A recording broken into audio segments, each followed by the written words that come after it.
नमस्कार प्यारे साथियों, मैं अंकित वर्मा आपका तहे दिल से स्वागत करता हूं आपके अपने YouTube चैनल मैथ की आवाज़ पर। तो प्यारे साथियों, मुश्किलें ज़रूर है लेकिन ठहरा नहीं हूँ, मुश्किलें ज़रूर है लेकिन ठहरा नहीं हूँ। मंजिलों से कह देना कि अभी मैं रुका नहीं हूँ, कि मैं अभी रुका नहीं हूँ। तो प्यारे साथियों, जब तक हमारी कक्षा 10 के एग्ज़ाम नहीं हो जाते तब तक हम हर संभव प्रयास करेंगे परीक्षा में अच्छे मार्क्स लाने के। तो प्यारे साथियों, मैं आपका अपना साथी आपके साथ आपकी हर समस्या में खड़ा रहूँगा और आपको हर मॉडल प्रश्न का एक एक क्वेश्चन हल करवाऊँगा, और वो भी बिल्कुल ईजी वे में, ईजी कॉन्सेप्ट के साथ बिल्कुल डिटेल से समझाऊँगा, कहीं भी कोई दिक्कत नहीं आने दूँगा। तो बिल्कुल मत घबराइए। तो चलिए स्टार्ट करते हैं आज का मॉडल प्रश्न पत्र 3। अभी तक हमने इससे पहले वाला मॉडल प्रश्न पत्र पढ़ लिया है, अभी नहीं देखा है तो प्लीज़ वो देख लेवे। आज हम पढ़ने वाले हैं मॉडल प्रश्न पत्र 3 और बड़ा ही मज़ा आने वाला है क्योंकि हम हर एक चीज़ को जानने वाले हैं। ठीक है, सबसे पहले क्वेश्चन नंबर फर्स्ट क्या कहता है, समझिए कि दो संख्याओं का मैसे 27 है तथा उनका लैसे 162 है। मैसे क्या होता है, महत्तम समापवर्तीय, और लैसा होता है लघुत्तम समापवर्तीय। मैसे किसको कहते हैं, एचसीएफ को, और लघुत्तम समापवर्तीय को कहते हैं एलसीएम। ठीक है, ये एचसीएफ दिया हुआ है और ये एलसीएम दिया हुआ है। यदि एक संख्या 54 है तो दूसरी संख्या ज्ञात करना है, दूसरी संख्या क्या है ये बतानी है। तो प्यारे साथियों, हमने पढ़ रखा है अगर दो संख्या, अगर हमसे एक संख्या देकर दूसरी संख्या पूछे तो हमने एक फार्मूला पढ़ रखा है। वो फार्मूला क्या है देखना, हम जानते हैं कि n1 इंटू n2 बराबर क्या होता है, LCM इंटू HCF। ये हम अच्छे से जानते हैं। इसने कहा है कि एक संख्या अर्थात n1 का मान दिया गया है, इसमें दिया गया है n1 का मान 54 है, तो लिखो n1 का मान 54 गुणा n2 हमें ज्ञात करना है। एलसीएम लघुत्तम समापवर्तीय 162 दिया हुआ है, इंटू एचसीएफ कितना दिया हुआ है, एचसीएफ महत्तम समापवर्तीय 27 दिया हुआ है। ठीक है, अब यहाँ से हमें किसकी वैल्यू निकालनी है, n2 की दूसरी संख्या बतानी है कौन सी होगी। तो जिसको ज्ञात करना है उसको वहीं रखना, n2 वहीं रखो। 54 क्या है, गुणा में है, इधर आएगा तो भाग में आ जाएगा। ठीक है, तो यहाँ से गायब हो जाएगा। ठीक है, क्योंकि यहाँ से उठा के अब नहीं है। अब देखना 27 दूनी 54, 2 पर कटेगा, 2 आ गया, 2 का भाग 162 में देंगे तो क्या आएगा, 2 8 16 और 2 एकम 2। n2 का मान क्या आ जाएगा, n2 का मान आ जाएगा 81। तो 81 कौन से ऑप्शन में है, 81 ऑप्शन नंबर द में। ठीक है, ऑप्शन नंबर द में, ये देखो। ठीक है, 81 ऑप्शन नंबर द है, वो करेक्ट हो जाएगा। इस प्रकार आपको पता होना चाहिए कि अगर महत्तम समापवर्तीय और लघुत्तम समापवर्तीय दिया हो और एक संख्या दे रखी है और दूसरी संख्या पूछे तो उसका फार्मूला क्या होता है, n1 into n2 is equal to LCM into HCF. तो वहाँ से हम अगर दो संख्या दी होती और एक एलसीएम दिया होता तो एचसीएफ पूछा तो एचसीएफ भी बता सकते हैं। अगर इनमें से कोई भी चीज़ पूछे तो हम इस फार्मूले से बता सकते हैं। चलिए नेक्स्ट क्वेश्चन पर चलते हैं। तो नेक्स्ट क्वेश्चन क्या है देखना, इसने कहा है कि वह द्विघात बहुपद जिसके शून्यांकों का योग -b है। शून्यांक कौन से होते हैं, एल्फा और बीटा। एल्फा प्लस बीटा का योग -5 दिया गया है और एल्फा और बीटा का गुणनफल कितना दिया गया है, 6 दिया गया है। तो हमें क्या निकालना है, द्विघात बहुपद निकालना है जिसके एल्फा और बीटा अर्थात शून्यांकों का योग तो -5 है और गुणनफल कितना है, 6। सबसे पहले जो दिया है उसको देखो, क्या दिया है कि शून्यांकों का योग, शून्यांकों मतलब अल्फा प्लस बीटा का योग दे रखा है। क्या दे रखा है, चलो लिखते हैं, अल्फा प्लस बीटा का योग कितना दिया हुआ है, -5, और अल्फा गुणा बीटा गुणनफल कितना दिया हुआ है, अल्फा और बीटा का गुणनफल दिया हुआ है 6। ठीक है, 6 दिया गया है और हमें द्विघात बहुपद ज्ञात करना है। तो द्विघात बहुपद ज्ञात करने के लिए फार्मूला क्या होता है, द्विघात बहुपद ज्ञात करने के लिए फार्मूला होता है x square minus alpha plus beta into x plus alpha into beta. ये फार्मूला होता है अगर हमें शून्यांकों का योग दिया है और गुणनफल दिया है और हमें द्विघात बहुपद ज्ञात करनी है तो इस फार्मूले से हम द्विघात बहुपद क्या होता है, एक्स का स्क्वायर अल्फा और बीटा का योग इंटू एक्स प्लस अल्फा और बीटा का गुणनफल। तो सबसे पहले देखो एक्स स्क्वायर का एक्स स्क्वायर माइनस अल्फा और बीटा का योग कितना दिया गया है -5, तो यहाँ पे -5 रखो इंटू में एक्स प्लस है तो प्लस अल्फा और बीटा का गुणनफल कितना दिया गया है 6 दिया गया है। एक्स स्क्वायर का एक्स स्क्वायर माइनस और माइनस क्या हो जाएगा minus minus plus 5 into x plus 6। तो देखो x square plus 5x plus 6 कौन से ऑप्शन में है, तो x square plus 5x plus 6 पहले ऑप्शन में है। ऑप्शन नंबर ए क्या हो जाएगा करेक्ट हो जाएगा। बिल्कुल आसान है, डरना नहीं है। ठीक है मेरे प्यारे साथियों, अब चलिए चलते हैं इसकी नेक्स्ट क्वेश्चन। क्वेश्चन क्या कहता है नेक्स्ट ध्यान से देखना। इसने कहा है कि बंटन 1 3 2 5 9 का माध्य ज्ञात करना है। क्या ज्ञात करना है माध्यक। आपको अगर माध्यक ज्ञात करना है तो सबसे पहले दी हुई संख्या को आपको यह चेक करना होता है अगर आरोही क्रम में है या नहीं है। अगर आरोही क्रम में है तो ठीक है, अन्यथा आपको लिखना है। सबसे पहले क्या करते हैं आरोही क्रम में लिखो, आरोही क्रम। आरोही क्रम क्या होता है बढ़ते हुए क्रम में सबसे पहले छोटी संख्या 1 1 और 2 आएगी। ठीक है 1 2 3 5 और 9, और जो बीच की संख्या होती है इधर से 2 छोड़ दो इधर से 2 छोड़ दो, ये वाली संख्या क्या कहलाएगी आपका माध्य कहलाती है। ऐसे माध्यक निकाला जाता है। ठीक है तो ऑप्शन नंबर 3 कौन से में, option number A he correct हो जाएगा। ठीक है ऑप्शन नंबर ए बिल्कुल करेक्ट हो जाएगा। प्यारे साथियों बिल्कुल ही आसान क्वेश्चन है, आपको एक एक क्वेश्चन बारीक से कराऊंगा, डरना नहीं है। एक एक चीज कोई भी समझ में ना आए तो बिना डरे बिना झिझक के कमेंट कर देना, वापस से आऊंगा वापस से समझाऊंगा, टाइम कितना भी लगे, लेकिन एक भी चीज रटनी नहीं है, क्योंकि आपका 1 मार्क्स आपको पता नहीं कितने नीचे लेके जा सकता है, क्योंकि कंपटीशन इतना बढ़ चुका है। अगर आप एक क्वेश्चन गलत करके आते हैं तो आप 1000 छात्रों से नीचे आ जाते हैं, क्योंकि आपने देखा है कि पॉइंटों में भी बहुत डिफरेंस होता है। ठीक है तो ऐसा मैं नहीं चाहता कि मेरे किसी भी साथी का सपना है वो अधूरा रह जाए। ठीक है जिसका मेरिट में आने का सपना है। ठीक है चलिए नेक्स्ट क्वेश्चन क्या है देखते हैं। इसने कहा है कि रैखिक समीकरण y बराबर 0 और y बराबर -6 के एक युग्म है। रैखिक समीकरण y बराबर 0 तथा y बराबर -6 के युग्म का एक अद्वितीय हल है, कोई हल नहीं है, अनेक हल है, सिर्फ एक हल है। तो चलिए समझते हैं। पहले बोला गया है कोई रैखिक समीकरण है और y बराबर 0 हुआ है और कोई समीकरण y बराबर -6 है, तो दोनों समीकरण खींचते हैं, पहले दोनों रेखा खींचते हैं। ठीक है एक तो y बराबर 0 पर रेखा खींचते हैं और एक y बराबर -6 पर खींचते हैं। चलिए खींचते हैं।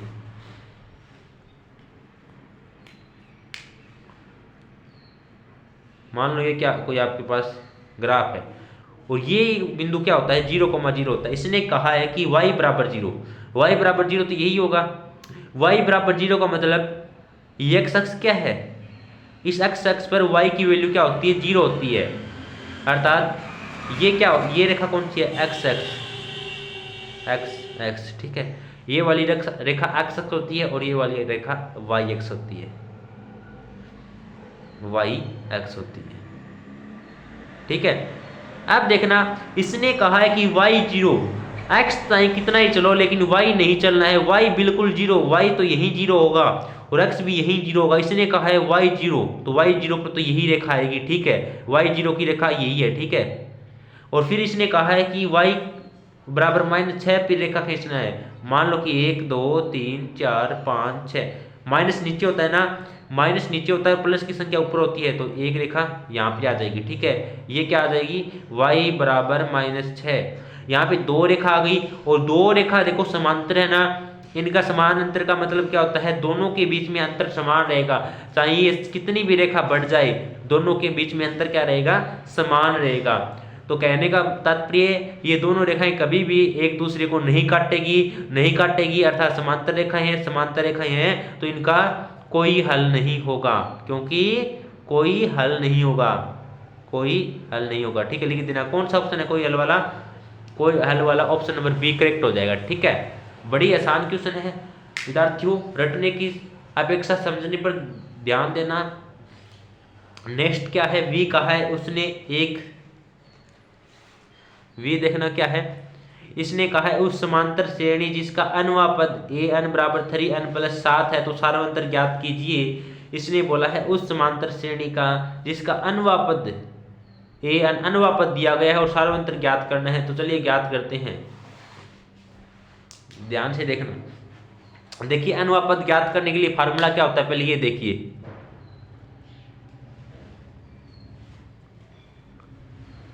अनुवापद ज्ञात करने के लिए फार्मूला होता है अनुवापद, हम जानते हैं a n is equal to a plus n minus one into d. इसने क्या दिया हुआ है, इसने दिया है कि अनुवापद ए एन का मान दिया गया है, ए एन का मान कितना दिया गया है 3n प्लस 7 दिया गया है। 7 को देखो प्लस में है, 7 को आगे लिखो या बाद में लिखो कोई भी दिक्कत नहीं है, क्योंकि प्लस में है, चाहे मैं 3 प्लस 2 लिखूं या फिर 2 प्लस 3 लिखूं, आंसर तो कितना आएगा 5 ही आएगा। ठीक है, इसका आंसर भी 5 आएगा, इसका आंसर भी 5 आएगा। तो देखिए 7 देखो इसने दिया था 3n प्लस 7, मैंने लिख दिया 7 प्लस 3n।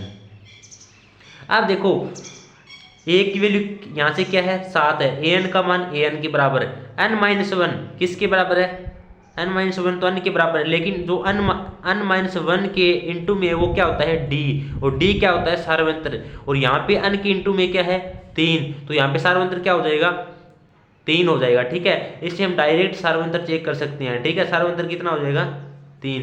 वापिस बता देता हूँ, देखिए ए की हमने तुलना की तो ए का मान 7 आ गया, प्लस है तो प्लस n माइनस वन, यहाँ पे n माइनस वन है, यहाँ पे n ही है। ठीक है, मान लो कि n माइनस वन का मान n है तो इंटू में इसके d है, और d जो n माइनस वन की इंटू में आएगा वही सार्वंत्र होता है, और यहाँ पे n की इंटू में क्या आ रहा है 3, तो सार्वंत्र क्या हो जाएगा 3। तो ऑप्शन नंबर कौन सा करेक्ट हो जाएगा, ऑप्शन नंबर पहला ही करेक्ट हो जाएगा, ऑप्शन नंबर ए बिल्कुल सही है। देखिए बिल्कुल आसान क्वेश्चन है प्यारे साथियों, थोड़ी बहुत भी अगर आपकी पहले से प्रैक्टिस की हुई है तो बिल्कुल आसान है।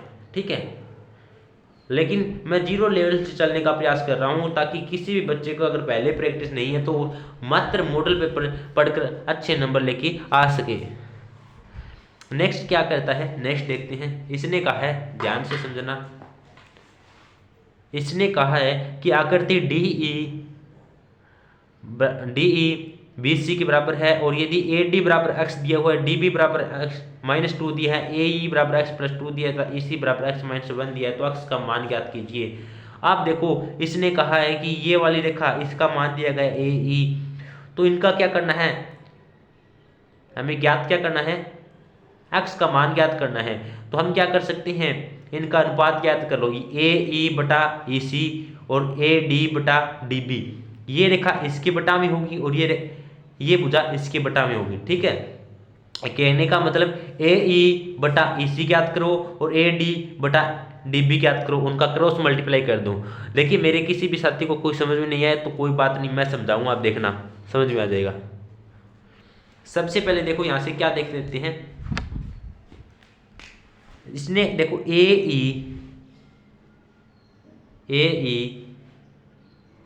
AE बटा EC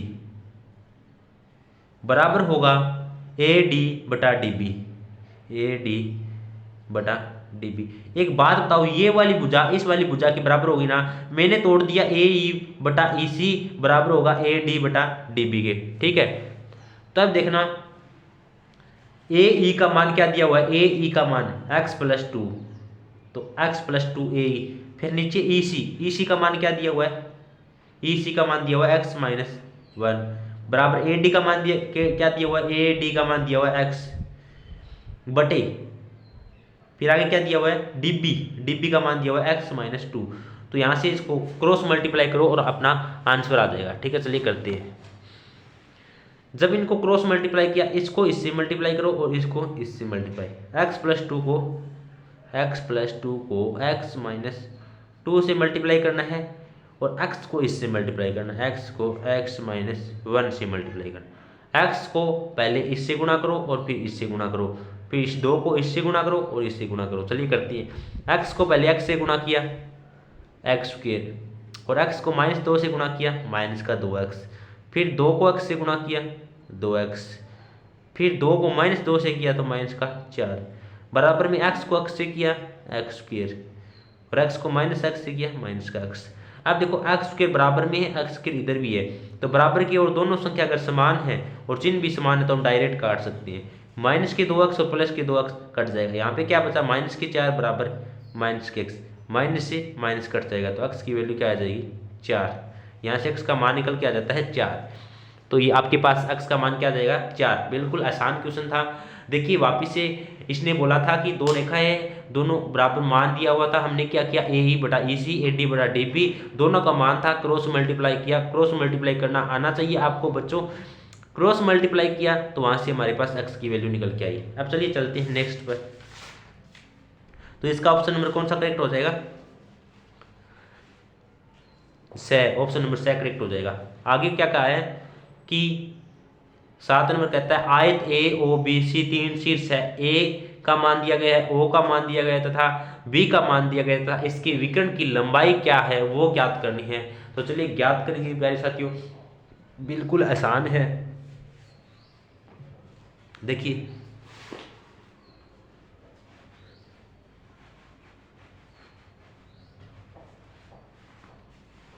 सबसे पहले इसने क्या बोला है कि आयत ए ओ बी सी, आयत ए ओ बी सी, सबसे पहले आयत ए ओ बी सी बनाते हैं। ठीक है चलिए बनाते हैं।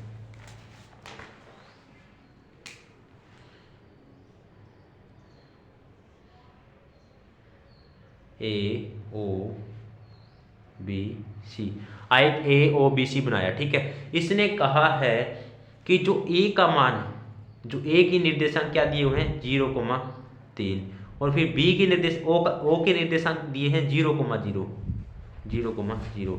ठीक है, और बी के निर्देशांक क्या दिए हैं 5,0, 5,0। ठीक है, और इसके विकर्ण की लंबाई, अर्थात विकर्ण की लंबाई, कहने का मतलब विकर्ण क्या होता है, ये होता है जो बीच वाला विकर्ण, विकर्ण की लंबाई एफ बी का मान याद करना है। तो प्यारे फ्रेंड्स बिल्कुल आसान है, देखिए समझेंगे। ठीक है, तो इसने बोला था कोई क्या है,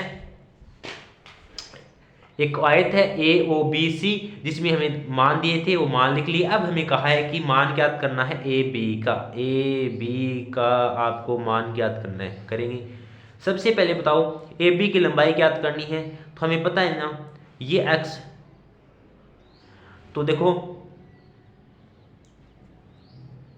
तो फार्मूला क्या होता है, दो बिंदुओं के बीच की दूरी निकालने का फार्मूला होता है। मान लो ए बी है तो फार्मूला क्या हो जाएगा, फार्मूला हम जानते हैं x2 माइनस x1 का whole square plus y2 minus y1 का होल स्क्वायर। थोड़े फार्मूले आपको याद रखने होंगे।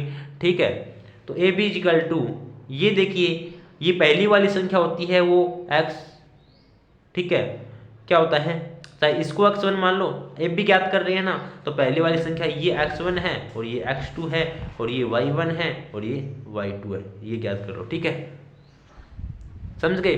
तो सबसे पहले देखो x2 कितना है, x2 दिखाई दे रहा है ना, x2 5 में से 0 घटाओ, 5 में से 0 घटाएंगे तो 5 आएगा और उसका स्क्वायर भी करना है तो 5 का स्क्वायर कर दो। ठीक है, प्लस y2 कितना है, y2 0 है और 0 में से 3 घटाएंगे तो क्या आएगा, 0 में से 3 घटाएंगे तो माइनस का 3 आएगा, और अगर माइनस की 3 का स्क्वायर करेंगे तो क्या होएगा, माइनस का 3 का स्क्वायर कर दो।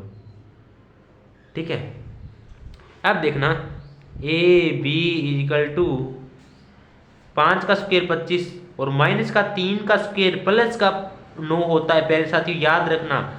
तो 25 और 9 क्या हो जाएगा 34। तो ए बी का मान निकल के आ जाता है, ए बी का मान निकल के आ जाएगा अंडरूट में 34 और यही आंसर हो जाएगा। देख लो कौन सा ऑप्शन है, बिल्कुल आसान था। वापस समझा देता हूँ प्यारे साथियों को, आयत था ए ओ बी सी जिनमें हमें मान दिए हुए थे, ए का निर्देशांक दिए हुए थे, ओ के निर्देशांक दिए हुए थे, बी के निर्देशांक दिए हुए थे। हमें कहा कि इसका विकर्ण ज्ञात करना है, ए बी ज्ञात करना है। तो हमने क्या किया, ए बी ज्ञात करने के लिए हमें पता है कि ए बी रेखा है, दो बिंदुओं के बीच की दूरी ज्ञात करने का फार्मूला हम जानते हैं, x2 माइनस x1 की whole square, y2 minus y1 की होल स्क्वायर। हमने x1 इसको माना, x2 इसको माना। पहले वाली संख्या x की होती है, दूसरी वाली संख्या क्या होती है y की, दूसरे वाला कोमा के दूसरा वाला क्या है, क्या होता है y का होता है। ठीक है, आई होप कि आप समझ गए होंगे। चलिए अब चलते हैं नेक्स्ट पार्ट में, इसका अंडरूट 34 मान आएगा। ठीक है, आप देख लेना।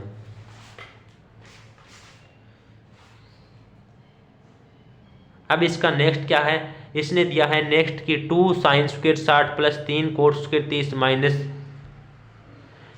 tan 45 डिग्री का मान क्या होगा। बिल्कुल आसान क्वेश्चन है। ये क्वेश्चन आए तो आप समझ लेना कि लड्डू फूट गए, बिल्कुल आसान है, ध्यान से समझना। सबसे पहले जो क्वेश्चन में दिया है वो लिख लेता हूं मैंने। इसने कहा है 2 sin square 60 degree plus 3 coat square 30 degree और माइनस में tan 45 डिग्री, ये मान दिया है। ठीक है, इसने ये मान दे रखा है। तो देखिए 2 साइन 2 का 2 साइन 60 का मान कितना होता है। आप कहेंगे सर √3/2। देखिए आपको मान ज्ञात करने, मान आपको याद होने चाहिए। साइन 30 का मान कितना होता है। ठीक है, ये छोटी छोटी चीज़ें तो आपको पता होनी ही चाहिए। प्लस 3 है तो 3 इंटू कोट 30 का मान कितना हो जाएगा। कोट 30 का मान होता है √3 और उसका स्क्वायर, और माइनस tan 45 का मान कितना हो जाएगा 1। अब देखो 2 √3 का स्क्वायर करेंगे, अगर किसी भी √ का स्क्वायर करें तो उसका √ हट जाता है, तो क्या आ जाएगा √3 का स्क्वायर करेंगे तो 3 आ जाएगा, और 2 का स्क्वायर किया तो 4। ठीक है, और प्लस 3 और √3 का स्क्वायर किया 3 माइनस का 1, 2 दूनी 4, यहाँ पे क्या आया 3/2 प्लस देखो 3 को 3 से गुणा किया कितना आया 9, और 9 में से 1 गया 8।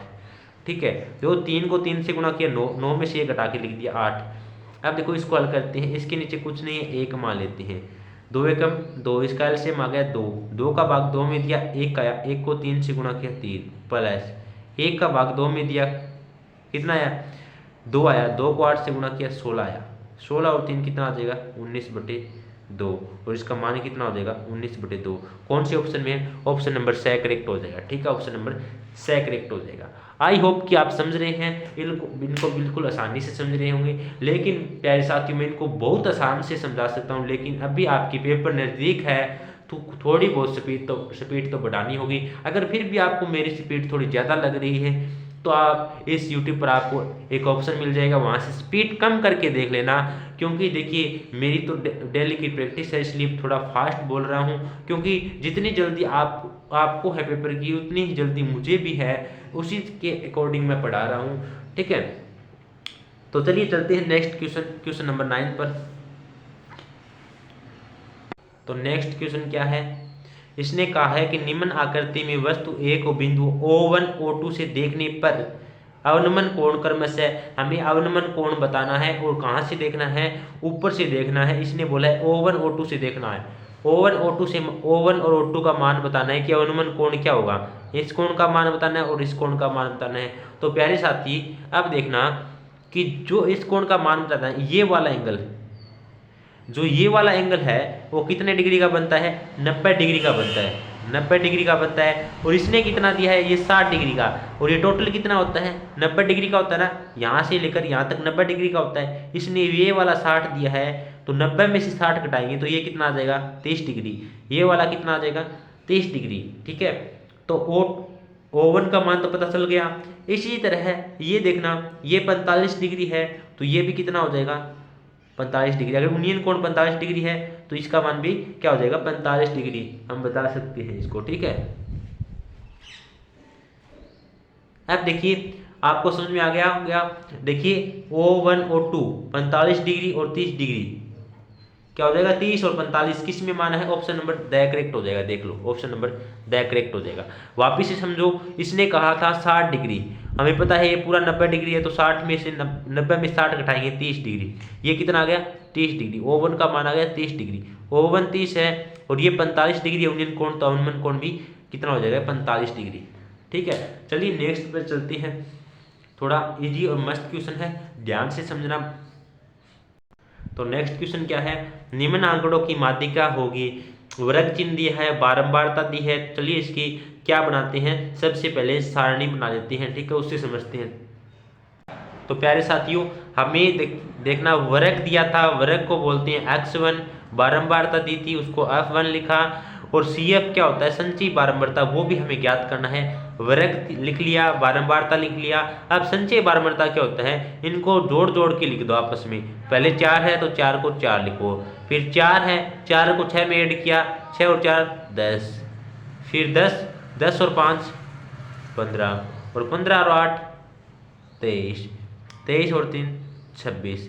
कितना आ गया संजीव बारंबारता, ये आ गई। ठीक है, अब देखना इनका भी योग करना होता है। F1 का योग कितना हो जाएगा, इनको जोड़ेंगे तो कितना आ जाएगा 26 आ जाएगा।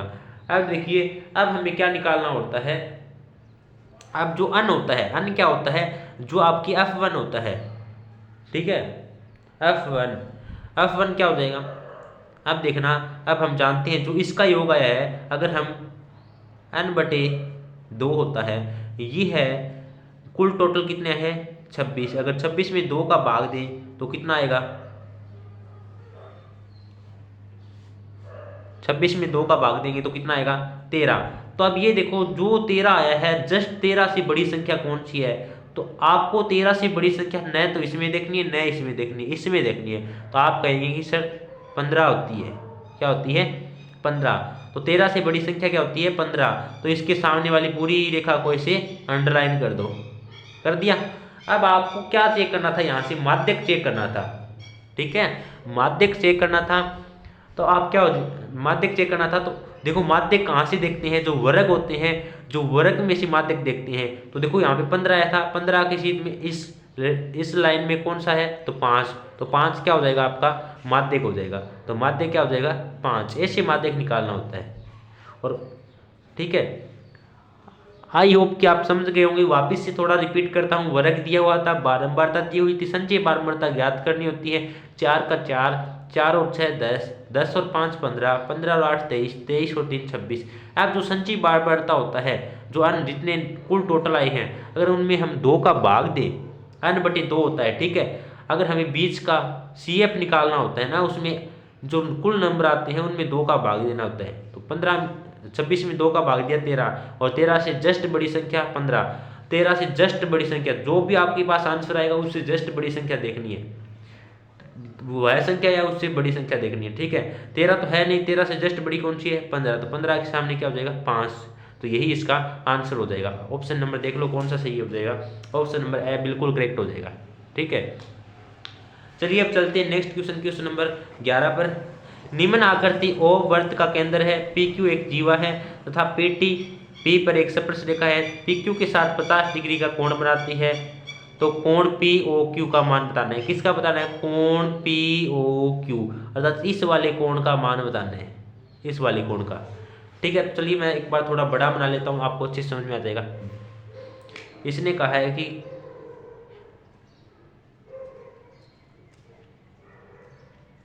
ये कोई स्पर्श रेखा जा रही है,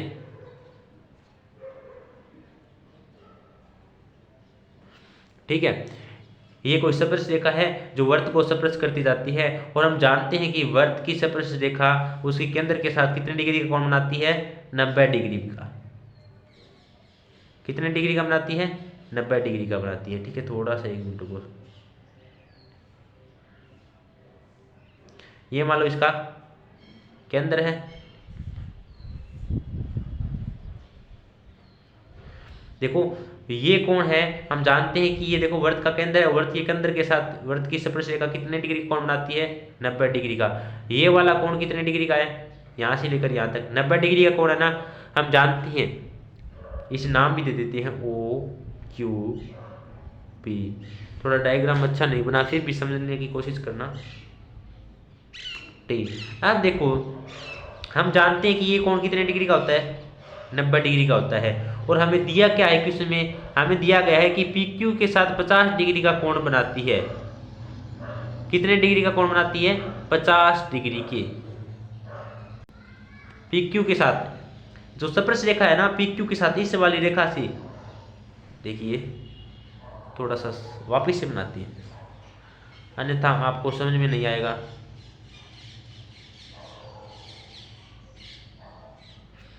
ये कोई स्पर्श रेखा जा रही है जिसका नाम है T और P दिया गया है। ठीक है, ये कोई वर्त का केंद्र है। ठीक है, और जो कोई बिंदु Q है और ये कोई बिंदु O है। ठीक है, इसने कहा है ये जो वर्त की स्पर्श रेखा है वो PQ के साथ कितने डिग्री का कोण बना रही है, ये वाला कोण, ये वाला कोण कितने डिग्री का बना रही है, 50 डिग्री का। तो ये वाला कोण 50 डिग्री का है।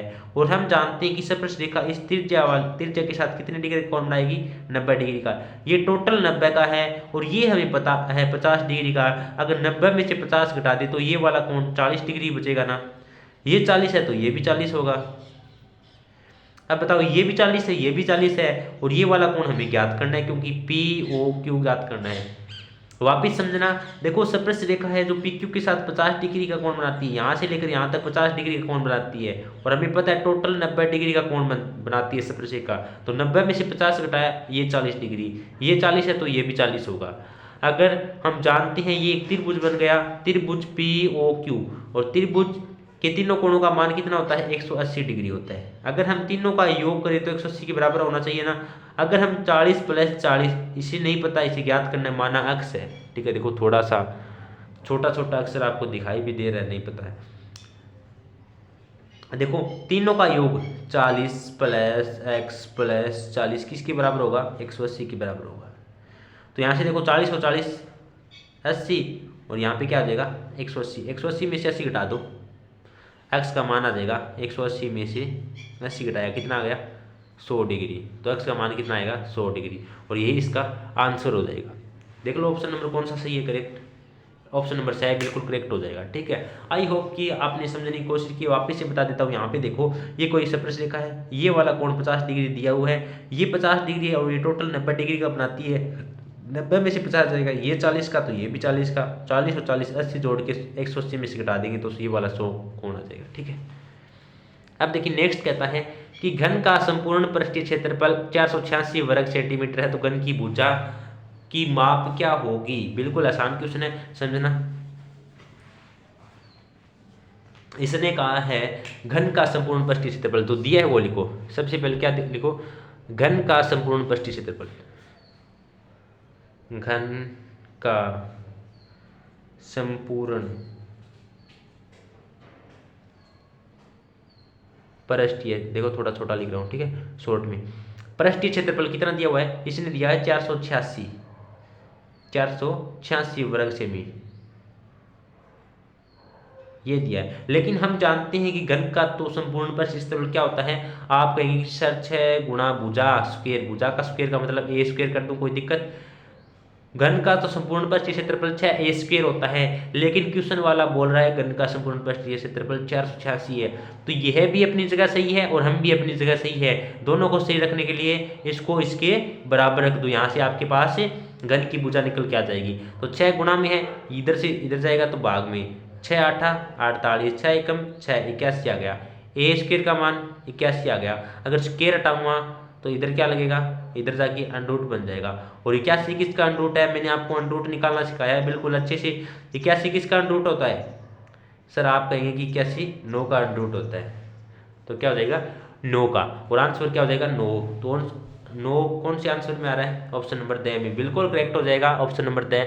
बिल्कुल आसान क्वेश्चन है, थोड़ी स्पीड जरूर है, आप स्लो मोशन में देख लेना, वापिस से कह रहा हूँ, ठीक है। चलिए चलते हैं next question number part number 13 पर। यदि वर्त के त्रिज्याखंड का क्षेत्रफल वर्त के, सबसे पहले इस प्रकार के क्वेश्चन में जो बोले ना उसके अकॉर्डिंग चला करो, ठीक है, फिर मजा आता है। अब ध्यान से समझना, थोड़ी जगह की दिक्कत है। यहाँ पे देखो इसने कहा वर्त के त्रिज्याखंड का क्षेत्रफल। सबसे पहले वर्त के त्रिज्याखंड का क्षेत्रफल बोला तो लिख लो, वर्त के त्रिज्याखंड का क्षेत्रफल क्या होता है, हम जानते हैं पाई आर स्क्वायर थीटा बटा 360 होता है ना। त्रिज्याखंड का क्षेत्रफल, वर्त के क्षेत्रफल, वर्त का क्षेत्रफल कितना होता है, पाई आर स्क्वायर का मतलब गुणा का 1/12वां भाग, 1/12वां भाग लिखो हो, अर्थात कहने का मतलब जो त्रिज्याखंड का क्षेत्रफल होता है वो वर्त के क्षेत्रफल के 1/12वें भाग के बराबर है। ये बात बोली है इसने, मैंने अभी कुछ नहीं किया, इसने जो जो बोला वो लिख दिया डायरेक्ट। अब ये कहता है तो त्रिज्याखंड का कोण होगा, थीटा का मान क्या होगा वो पूछा है। तो चलो पाई आर स्क्वायर, मैंने कहा अगर बराबर में दोनों साइड सेम संख्या है तो हम काट सकते हैं। यहाँ पे भी पाई आर स्क्वायर है और यहाँ पे भी पाई आर स्क्वायर है, उड़ा दो। यहाँ से थीटा है और ये 360 भाग में है। भाग में मतलब क्या होता है, अगर नीचे कोई संख्या है वो भाग में मानी जाएगी, अगर ऊपर है कोई संख्या तो वो गुणा में है। देखो यहाँ पे थीटा की संख्या में कोई गुणा में है तो गुणा में समझ जाएगा, नीचे कोई है तो मतलब भाग में है, ठीक है।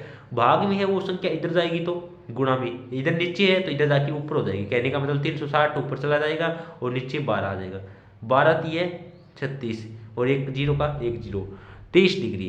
तो थीटा का मान क्या आ जाएगा 23 डिग्री। बिल्कुल आसान क्वेश्चन था, जिसने जो बोला उसी के अकॉर्डिंग चला और कुछ नहीं किया, तो इसका आंसर क्या हो जाएगा 23 डिग्री, ठीक है।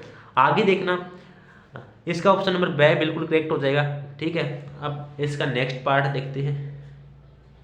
प्यारे साथियों देखिए मॉडल पेपर थोड़ा बड़ा है इसलिए स्पीड जरूर है, लेकिन मैं चाहूँ तो आपको बिल्कुल बारीक से समझा सकता हूँ, लेकिन टाइम कम है, थोड़ा सा स्पीड आपको भी बनाना पड़ेगा, अन्यथा आप पीछे रह जाएंगे। मैं नहीं चाहता कि मेरे स्टूडेंट पीछे रहे।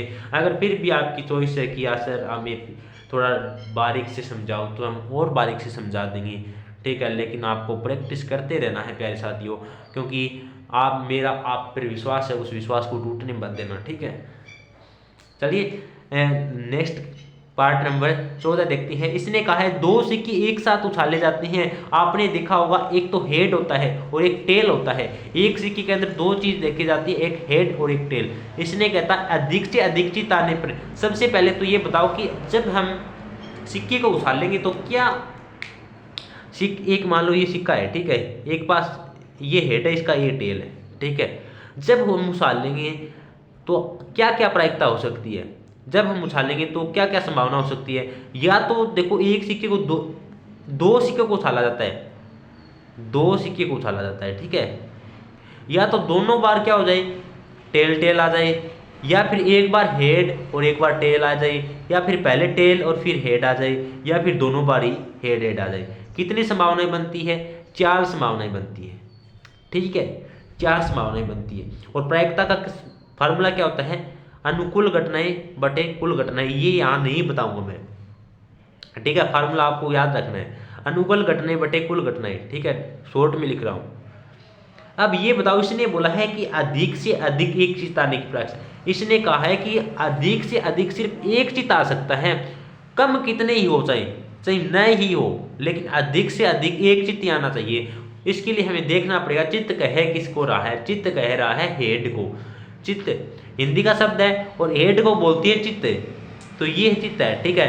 तो यहाँ पे देखो इसने बोला कम अधिक से अधिक एक चित्त, इसका मतलब अधिक से अधिक शब्द का समझो, अर्थ समझो। अधिक से अधिक का मतलब होता है कि एक बार हेड आ सकता है, उससे ज्यादा नहीं। चाहे हेड एक से कम कितना ही हो, एक से कम चाहे नए ही हो तो भी वो उसके अंदर शामिल कर जाएगा। तो देखो हेड एक बार आना चाहिए तो कितना आएगा, हेड एक और ये भी हो जाएगा। आप कहेंगे सर इसमें तो हेड नहीं है, तो यही तो इसने बोला है कि अधिक से अधिक एक हो, कम से कम सो कितना ही हो चाहिए, कम से कम मतलब नहीं हो। तो कितनी घटनाएं हो जाएगी, 1 2 3, अनुकूल घटनाएं कितनी हो जाएगी 3, और टोटल कितनी है 4। तो प्रायिकता क्या हो जाएगी 3/4। देखिए इसने बोला है अधिक से अधिक, मतलब अधिक से अधिक सिर्फ एक ही आना चाहिए। मैं कहूं कि अधिक से अधिक, मान लो कि आपका कोई गेम कराया जाता है, मैं कहूं कि आपको अधिक से अधिक 15 किलो के लड़के ही चाहिए। 15 किलो के लड़के मतलब सबसे ज्यादा वजन बता दिया मैंने 15 किलो का, इससे कम तो चाहे 1 किलो का लड़का हो, 2 किलो का हो, 7 किलो का, वो सब चलेंगे। मतलब अधिक से अधिक एक हेड हो, इससे कम मतलब चाहे नहीं हो, वो भी इसके अंदर शामिल किया जाएगा। आई होप कि आप समझने का प्रयास किया होगा, ठीक है। लेकिन अगर यहाँ पे वो चैप्टर चल रहा होता प्रायिकता का तो मैं आपको बिल्कुल डिटेल से समझाता, लेकिन अब टाइम बहुत कम बचा है, नहीं समझा पाऊंगा, कोई बात नहीं है। लेकिन देखिए नेक्स्ट इसका पार्ट नंबर क्या है, एक्स। ध्यान से समझा, बिल्कुल थोड़ा सा लेंथी है, अच्छे से समझाऊंगा। इसने दिया है ए एन का मान दिया है, डी का मान दिया है, एस एन का मान दिया है, तो एन का मान ज्ञात करना है। सबसे पहले इसको अच्छे से समझते हैं।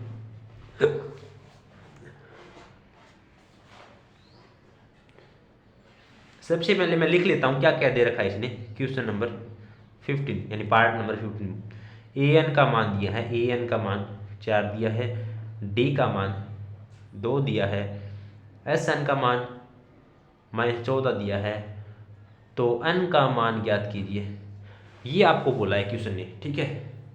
ध्यान से समझना, बिल्कुल आसान से समझाऊंगा। सबसे पहले ये आपको बोला है, तो सबसे पहले आपको क्या करना है, आपको पता है कि एन का मान ज्ञात करना है। तो आपको पता है, पहले ये बताओ ए एन का मान ये है, तो इसका मतलब अनुपात ज्ञात करने का फार्मूला क्या होता है, आप जानते हैं a n is equal to a plus n minus one into d होता है ना। ठीक है,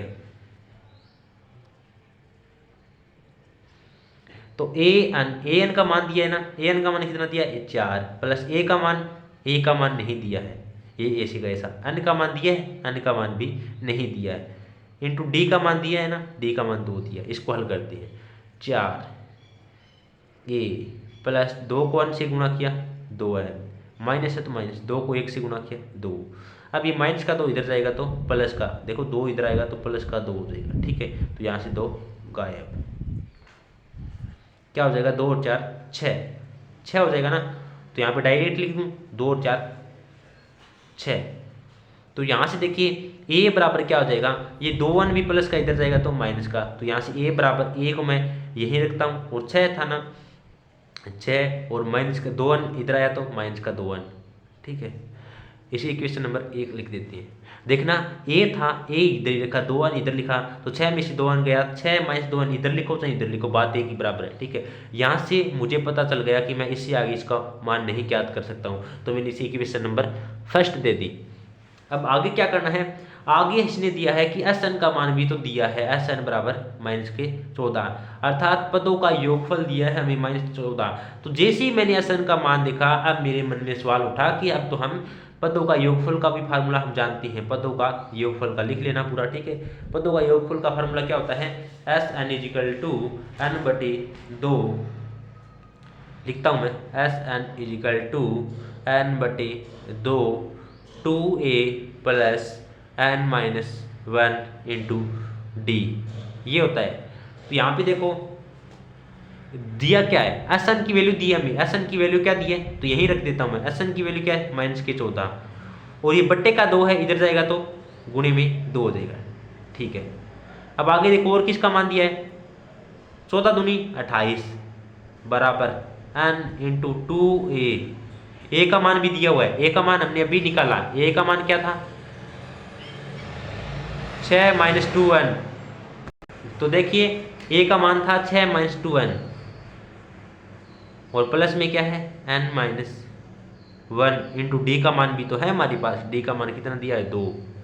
ठीक है, अब इसको हल करते हैं, माइनस के 28 एन ऐसे का ऐसा, एक बार 2 को 6 से गुणा किया 2 6 12, और 2 को 2 से गुणा किया 4n, प्लस n को 2 से गुणा किया 2n, और n को -1 से गुणा किया, 2 को -1 से गुणा किया था तो माइनस के 2। अब देखो इसको आगे हल करते हैं, माइनस के 28 बराबर माइनस के 12 और माइनस के 2 कितना बचेगा 10 बचेगा, और माइनस के 4 और प्लस के 2n कितने बचेंगे, माइनस के 4n में से प्लस के 2n जाएंगे तो कितने बचेंगे, माइनस के 2n बचेंगे। तो इसको आगे हल करते हैं, n को 10 से गुणा किया 10n आया। ठीक है, फिर आगे n को n से गुणा किया 2n स्क्वायर आया, आगे ना। अब देखो ये 2n स्क्वायर है, इधर इसको इधर लेके जाएंगे तो क्या हो जाएगा, इधर माइनस का 28 चल रहा है, इधर लेके जाएंगे तो प्लस का 2n स्क्वायर, और ये 10n को भी इधर लेके आएंगे तो माइनस का 10n, और पहले भी यहाँ पे क्या रखा था माइनस की 28 रखा हुआ था, तो बराबर में 0। यहाँ पे हमारे पास इक्वेशन आ जाती है। ठीक है, ये इक्वेशन बन जाती है, और यहाँ से आपको पता होगा कि यहाँ से 2 पूरे का पूरा कॉमन आ रहा है, 2 इस इक्वेशन से कॉमन आ रहा है, तो 2 कॉमन लूँगा तो यहाँ पे बचेगा n स्क्वायर माइनस 2 पंजा 10, अर्थात n आ जाएगा 2 14 दूनी 28। ठीक है, कॉमन क्यों लिया, क्योंकि थोड़ी इक्वेशन छोटी बन गई, अब इसकी गुणनखंड मैं आसानी से कर सकता हूँ। देखना प्यारे साथियों, अब देखना यहाँ पे, अब आपको क्या करना होता है, जब इसकी इक्वेशन निकल जाती है तो यहाँ से n का मान निकालने के लिए अब आप ये बताओ कि गुणा करें तो क्या आना चाहिए, गुणा करें तो 14 आना चाहिए, और जोड़े और घटाएं तो क्या आना चाहिए, घटाएं तो कितना आना चाहिए 5 आना चाहिए। अब आप कहें कि 7 दूनी 14 होता है, तो देखो 7 दूनी 14 होता है, तो क्या होगा कि 5n की जगह मैं क्या लिख सकता हूँ 7 दूनी 14। अगर 7 को 2 से गुणा करूँगा, देखो 7 को 2 से गुणा किया तो 14 आया, और 7 में से 2 घटाया 5 आया ना। देखो 7 में से 2 घटाते हैं तो 5 आता है।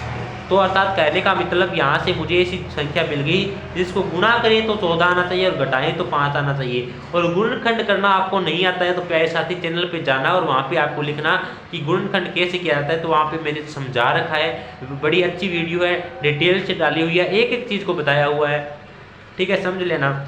यहाँ से देखिए n स्क्वायर का n स्क्वायर माइनस 5 अंक की जगह क्या लिख सकता हूँ मैं, 5 अंक की जगह लिख सकता हूँ मैं 7n प्लस 2n माइनस के 14। देखो 7 को 2 से गुणा किया 14 और 7 माइनस के 7 प्लस के 2 कितना आएगा, माइनस के 5, ठीक है। अब देखो n स्क्वायर, यहाँ से n कॉमन आएगा, दो के जोड़े बना लो, n कॉमन आएगा, यहाँ पे क्या बचेगा n माइनस 7 और यहाँ पे प्लस है और प्लस है तो प्लस, और यहाँ पे 2 कॉमन आएगा तो यहाँ पे क्या बचेगा n माइनस 7। तो यहाँ पे क्या आ रहा है n माइनस 7, वापिस कॉमन आ रहा है n माइनस 7 और यहाँ पे क्या कॉमन आ रहा है n प्लस 2, कॉमन नहीं आ रहा, n प्लस 2 बचा हुआ है, ठीक है, बराबर में 0। तो एक बार इसको 0 के बराबर कर दो, एक बार इसको 0 के बराबर कर दो। जब n माइनस 7 को 0 के बराबर करेंगे तो n की वैल्यू क्या निकल के आएगी, 7, और जब n प्लस 2 को 0 के बराबर करेंगे तो n की वैल्यू क्या निकल के आएगी, माइनस की 2। अब देखना n की 2 मान आ गई, अब देख लो कि n का दोनों मान में से कौन सा मान ऑप्शन में दिया है वही सही हो जाएगा। चलिए देखते हैं, इसने दिया है n का 7 और 7 आया हमारा, ठीक है, n का मान कितना है 7, तो ऑप्शन नंबर से करेक्ट हो जाएगा। प्यारे साथियों इतना बड़ा क्वेश्चन नहीं देना चाहिए था क्योंकि 1 नंबर में था, बड़ा क्वेश्चन था, लेकिन आपको आना चाहिए क्योंकि जो बच्चे बड़े अच्छे मार्क्स लेके आने वाले हैं उनके लिए एक एक नंबर बड़ी वैल्यू होती है, एक एक नंबर की, ठीक है, वही बच्चे समझ सकते हैं। तो अगर आपको इसे समझ लिया है तो प्लीज़ लाइक कर देना। और प्यारे साथियों देख मानता हूँ कि थोड़ी स्पीड थी लेकिन पूरी डिटेल से नहीं बता पाया, लेकिन मैंने ये सोचा कि आप इतना थोड़ा बहुत कुछ जानते होंगे, लेकिन फिर भी मैंने बहुत बेसिक से बताने की कोशिश की। अगर कोई भी चीज़ें छूट जाती है तो प्लीज़ कमेंट कर देना, अगर वीडियो अच्छी लगी है तो लाइक ज़रूर कर देना और चैनल पे नए हो तो सब्सक्राइब कर लेना। और मैं आपका अपना साथी आपको हर एक मॉडल का हर एक क्वेश्चन कराऊंगा, तो आपको घबराने की बिल्कुल भी आवश्यकता नहीं है। तो प्यारे साथियों हम मिलते हैं नेक्स्ट वीडियो में नेक्स्ट मॉडल के साथ, तब तक के लिए जय हिंद जय भारत।